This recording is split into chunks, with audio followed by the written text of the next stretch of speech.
Hello, myself Sachin Jadhav. I am from Computer Science and Engineering Department. Today I am going to present Deep Learning Architecture of ResNet 15. My roll number is 4107.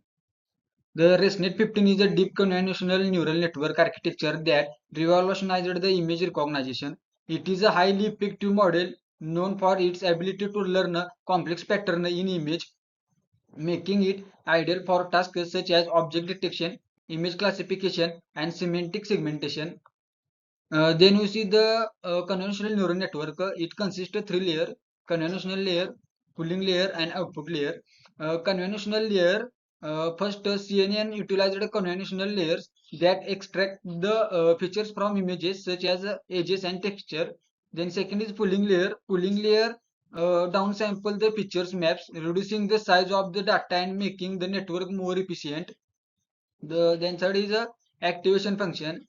Activation functions such as a ReLU introduce the nonlinearity into the network, allowing it to learn complex relationships. Then we see the challenges of deep neural network, that is a vanishing gradient, gradient descent. Deep network train using gradient descent, adjusting parameters to minimize error. Then vanishing gradients in a deep network gradient can become increasing the smaller as they propagate backward, leading to the short training.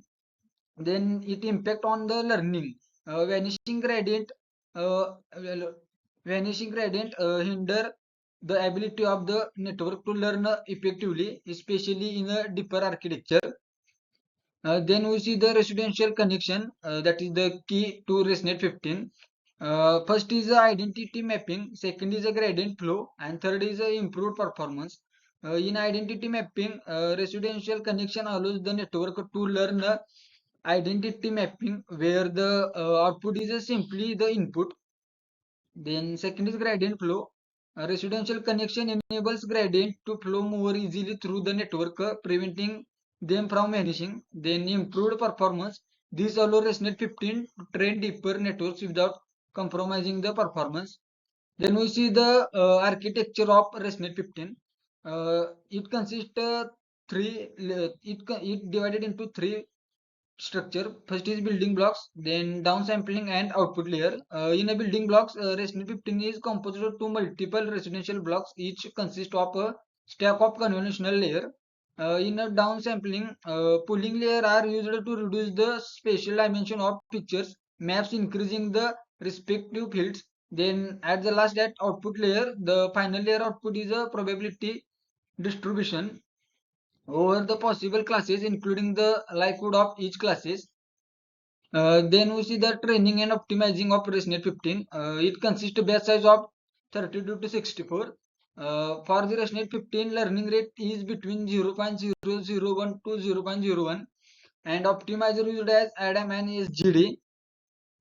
Then real world application of ResNet 15. First is the image classification. ResNet 15 excels in identifying objects within image, achieving state-of-the-art accuracy. Then second is object detection. It can be used to locate and classify objects in a real time, enabling application like autonomous driving. Then third is a medical imaging. ResNet 15 assists in a medical diagnostic by analyzing medical image to identify abnormalities. Then conclusion and feature development. The first is advancement in architecture. Future research focuses on developing even deeper and more efficient ResNet architecture. Then improved robustness. Researchers aim to enhance ResNet 15 robustness to noise, adversarial attacks, and data bias. Then centralized capabilities. Efforts are underway to improve the ResNet 15 ability to generalize unseen data and drive domains. Thank you.